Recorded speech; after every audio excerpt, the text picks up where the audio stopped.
Welcome to this demonstration of my learning language model platform configured as a Commander's Executive Officer's Assistant application. This advanced AI tool is designed to provide Air Force executive officers with instant, accurate, and consistent information and guidance with respect to the latest Air Force instructions, handbooks, and manuals. Today we'll show you how this product can significantly enhance the quality of life for executive officers and save hundreds of hours of administrative creep across the United States Air Force. Alright, so when you first log in, you're presented with this login screen. Oops. And first you have to enter the right credentials. There we go. And the first question we'll be asking it is this. I'm a squadron exec responsible for managing my squadron's OPRs for second lieutenants through lieutenant colonels. OPRs are due to the group 6 weeks before the SCOD for that rank. Come up with a plan to organize due dates for my OPRs in my squadron for this year. After some waiting, it has come up with a plan. So according to the 362406, SCODs and accounting dates for different ranks are as follows. 31 October for lieutenants, accounting date of 3 July. Captain SCOD is going to be 31 August with an accounting date of 3 May. Majors and lieutenant colonels, SCOD's going to be 31 May with an accounting date of 3 February, which is all correct. So for planning, OPRs are due to the group 6 weeks prior, 6 weeks prior, and 6 weeks prior. Absolutely correct. So it's telling us we're going to mark our calendar with the SCODs and then set internal deadlines of at least 2 weeks prior. Provides example dates, notifying officers and supervisors, and then it spits out the example timeline for lieutenants, just for lieutenants, and then a summary of key dates for lieutenants, captains, and majors and lieutenant colonels. Provides a reference and a disclaimer. So now building off of that, I'm now going to ask it to draft an email to the squadron outlining this new OPR policy. So this AI is trained on the tongue and quill. So all of the emails, all of the correspondence are going to be put out in accordance with that document. So the email has key deadlines, by rank, actions required for supervisors, officers, and the review process, as well as internal reminders and an example timeline. Again, it will tell you to verify that with the official documents, but this is cut down on a ton of time, probably a whole afternoon's worth of work. I was just able to do in about 30 seconds. All right, for our next demo, we'll ask the following question. I'm hosting an official retirement ceremony for the wing commander in 3 months. In accordance with the regulations, create a calendar organizing everything that must be done in order to get this accomplished. How would I go about financing meals and refreshments during this event? And now we are presented with a retirement ceremony itinerary. So 3 months prior, we're going to do our initial planning meeting. We will discuss the overall plan, assign roles, and set deadlines. The event coordinator will be responsible for this.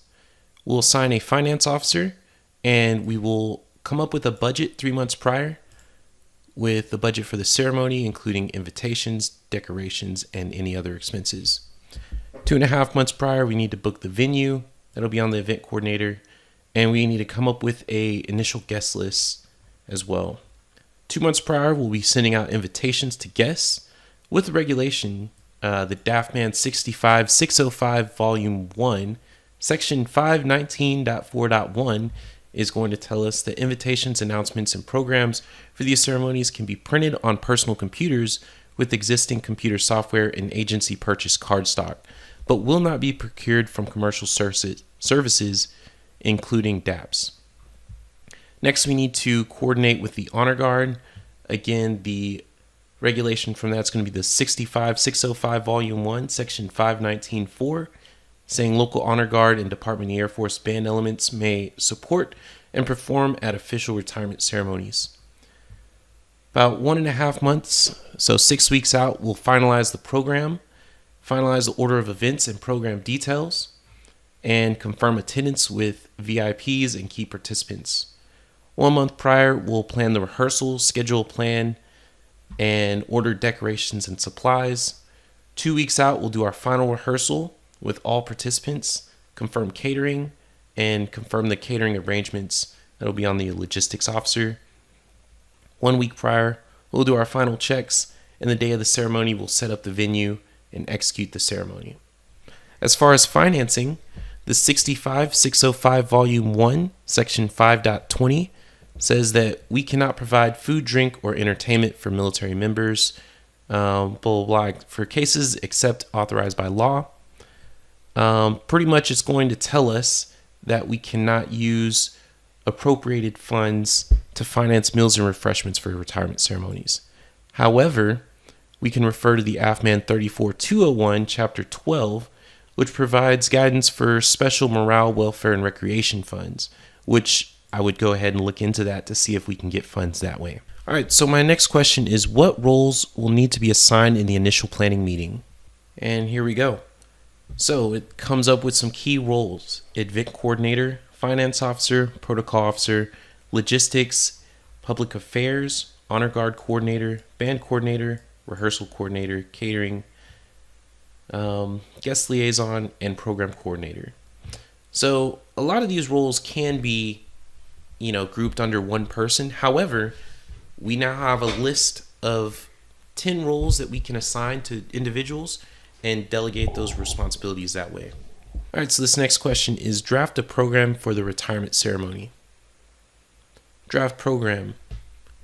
So we have pre-ceremony music, welcome and introduction by the Master of Ceremonies, presentation of the colors, national anthem, invocation from the chaplain, opening remarks from the Master of Ceremonies, reading of retirement orders, presentations of award and decorations, retirement certificate presentation, flag presentation, the retiree gets to speak, guest speakers have some remarks, closing remarks from the Master of Ceremonies, benediction, retirement marks, and reception.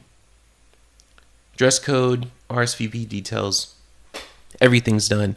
So this was, again, about half a day's work, maybe more, organizing and coming up with roles and responsibilities, as well as a draft retirement ceremony program that was done in about 3 minutes.